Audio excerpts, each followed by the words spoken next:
Friends, तर हा video असणार आहे माझ्या रिटर्न जर्नीचा. तर रिटर्न जर्नी मी बसने गडिंग्लज ते ठाणे असं केले. हे डिस्टन्स आहे 465 किलोमीटर्स आणि याच्यासाठी 10 to 12 आवर्स लागू शकतात. तर मी रिटर्नची बस केसरकरची स्लीपर बस जी आहे मर्सिडीज बेन्झ कंपनीची बुक केली होती. तिकीट होतं 900 रुपीज. तर ही बस पावसाळ्यात लीक झाली आणि पुढे कोल्हापूरला आम्ही चेंज केली. कोल्हापूरला चेंज केलेली बस पुढे पुण्याच्या आधी पुन्हा इंजिनमध्ये बिघाड झाल्यामुळे पुन्हा बंद पडली आणि पुण्याच्या आसपास त्यांनी परत दुसरी बस चेंज केली. असं करत ठाण्याला पोचायला 11:30 वाजले.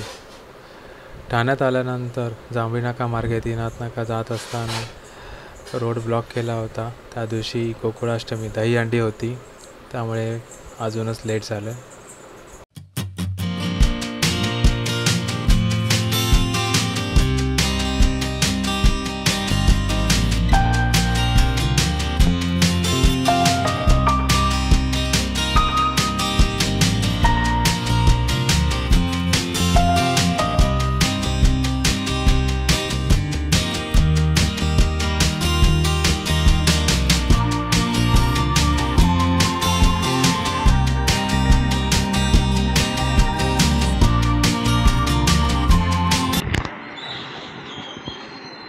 इकडे मागे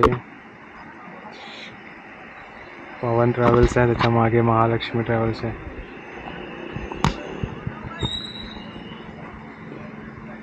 तर या बसचं तिकीट गडिंग्लज ते ठाणे 900 रुपीज आहे. स्लीपर बस आहे मर्सिडीज बेन्झ कंपनीची. ते टायमिंग गडिंग्लजला 6 वाजताचं आहे आणि सकाळी 5:30 पोहोचते ती ठाण्याला.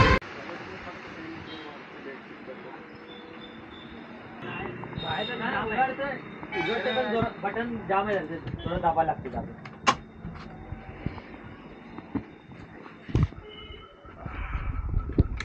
लाईट लावा.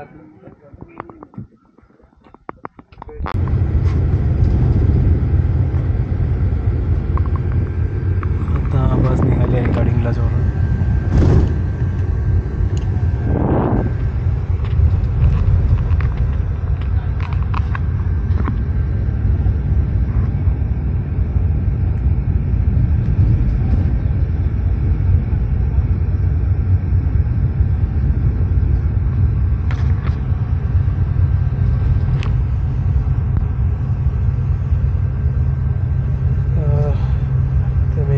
पॅकिंग करून घेतलं आहे आमचा गणपती यावर्षीचा. इकडे ठेवले आहे माझी बॅग आणि एवढंच आहे माझं लगेच.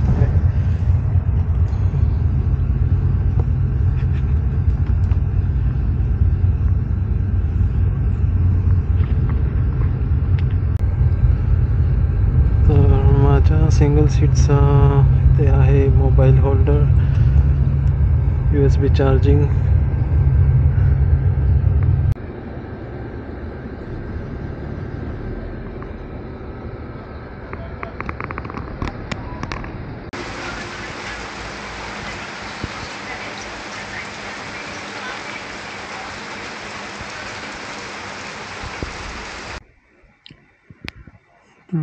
तर डिनरसाठी थांबली आहे गाडी.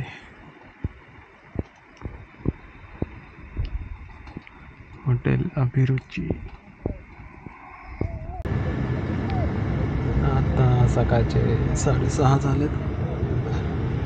तर चेंज केलेली बस पण पुढे बंद पडली. तर आता पुण्याहून दुसरी बस मागवली आणि दुसऱ्या बसमध्ये आम्ही बसलो आहे. तर आता आहे खडकवासला ते इथून पनवेल डिस्टन्स आहे 116 किलोमीटर्स.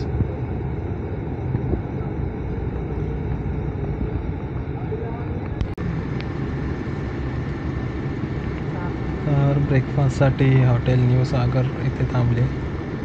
अजून पुण्यातच आहे गाडी.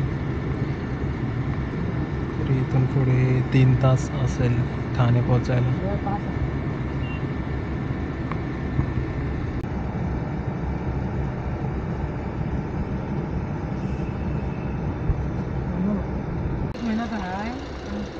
आतमध्ये ना हातापायच्या आतमध्ये 3 वर्षाचा पास भेटेल मला.